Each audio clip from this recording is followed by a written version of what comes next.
सर्व पक्ष अशी लढत होती, सगळे एकवटले तुमच्या विरोधात असेल, नेते एकवटले, जनता आमच्या बरोबर आहे ना, आणि त्याचं रिफ्लेक्शन तुम्हाला 2 तारखेच्या निकालामध्ये दिसेल. राज्यात पण एक वाक्यता कुठं महायुतीमध्ये दिसत नाही. आपण राज्याचे नेते आहात की शिवसेनेचे नेते आहात, काय मिसकम्युनिकेशन झालं हे सगळ्या महायुतीमध्ये? कशामुळे? नाही, मिसकम्युनिकेशन वगैरे नाही. कसं असतं, हे जवळपास 5-7 वर्षानं ह्या सर्वसामान्य कार्यकर्त्यांच्या इलेक्शन आलेले आहेत, लागलेले आहेत. ह्या ठिकाणी प्रत्येक जण इच्छुक असतो आणि प्रत्येक पक्षाला आपापली ताकद वाढवण्यासाठी आपले जे काही कार्यकर्ते असतात ह्यांना न्याय देण्याची गरज वाटते आणि ते स्वाभाविक आहे. आणि त्याच्यामुळं 3-3, 4-4 पक्ष एकत्र येऊन जर युती करून युतीत लढायचं जर म्हटलं तर कार्यकर्त्याचा भ्रमनिरास होतो. मला वाटतं ह्याच्यामध्ये गैर काही नाहीये.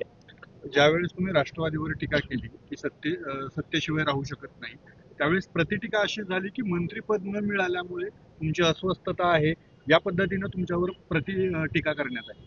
नाही, त्याला फारसं मी महत्व देत नाही. माझे नेते त्याबद्दल विचार करतील ना, त्याला मी भाष्य करायचं काही कारण नाही. जे फॅक्ट्स आपल्या मतदारसंघापुरतं मी बोललो. आपल्या मतदारसंघामध्ये युतीत असताना काय झालं हे फक्त मी 1 वर्ष बोललो नाही, तो मला फक्त कालच्या वेळेस मी बोलून दाखवलं. आणि एक विषय धाराशिव जिल्ह्याचं बोललं तर राष्ट्रवादी आणि भाजप धाराशिव जिल्ह्यात एक असं एक सूट मागच्या वेळेस आपण केलं. काय खरंच वस्तुस्थिती आता तशी नगरपालिकेत दिसते का? काय कारण काय आहेत महायुतीनं एकत्र न लढण्याची कारण काय? सांगितलं की तुम्हाला आता की प्रत्येक पक्षाला आपले जे कार्यकर्ते असतात त्यांना नगरसेवक होण्याची इच्छा असते, जिल्हा परिषदेचा सदस्य होण्याची इच्छा असते. कार्यकर्ते 5-5, 7-7 वर्ष झटलेले असतात आणि जर युतीत आपण लढलो तर त्या कार्यकर्त्याला त्या पक्षाला न्याय देता येत नाही. आणि म्हणून कुठेतरी हा विसंवाद किंवा आपापल्या कार्यकर्त्याला खुश करण्याचे एक धोरण असू शकतं, सगळ्यांचंच असू शकतं. त्याच्यात वावगा असं काय मला वाटत नाही. शेवटचा प्रश्न, तुम्ही 60 आमदाराच्या विरोधात राष्ट्रवादीच्या पदाधिकारी किंवा राष्ट्रवादीच्या नेत्यांनी विरोधात काम केलं, शिवसेनेच्या ही तक्रार तुम्ही वरिष्ठ लेवलला सांगितली की किंवा केली का आमदारांनी? हा, माझ्या जे काय बाकीच्या आमदारांनी केली की नाही मला माहित आहे, पण प्रत्येक आमदार आपापल्या नेत्याविषयी आपलं मनोगत व्यक्त करत असतो आणि ते मी माझ्या नेत्याला सांगितलेलं आहे. दोन्ही नगर परिषदेचं नियोजन आहे. खरं तर हे इलेक्शन लागलं त्यावेळेसच ह्याचा निकाल फिक्स झालेला आहे.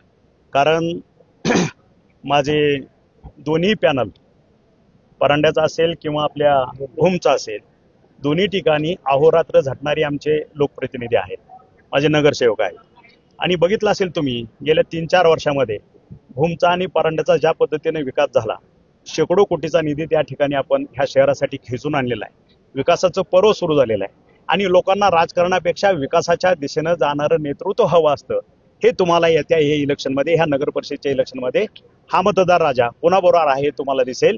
2 तारखेला ह्या ठिकाणी आमचा जो हे आघाडीचा पॅनल आहे संजय नानाच्या अध्यक्षतेखाली केलेला तो, आणि आमचा शिवसेनेचा ह्याच्यातला पॅनल परांड्याचा, दोन्हीही 20+1 मोठ्या फरकानं आम्ही त्या ठिकाणी जिंकू.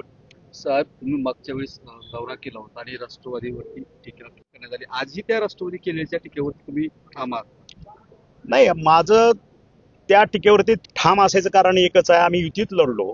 युतीत लढल्यानंतर मला वाटतं सर्व पत्रकार बंधूंना सुद्धा माहीत आहे की दोन्ही राष्ट्रवादी ज्या पद्धतीने एक ताकदीनं माझ्या विरोधात इथं लढल्या, मग त्यांना काय अधिकार आहे माझ्यावरती टीका करायचा? आणि त्यांनी माझ्यावरती कुठलंही भाष्य केलं असेल तर मला त्याचं उत्तर द्यायचं काही गरज नाही. माझ्या पक्षाला, आम्हाला सगळ्यालाच माहित आहे, आमचे सगळे 60 आमदार आहेत. प्रत्येक जण सांगतो त्या ठिकाणी आमच्या विरोधात राष्ट्रवादीनं कशा पद्धतीनं काम केलेलं आहे. त्याच्यामुळे आम्हाला त्याच्यावरती परत भाष्य करायचं काही कारण नाही. शिवसेनेच्या आमदार विरोधात काम केलं.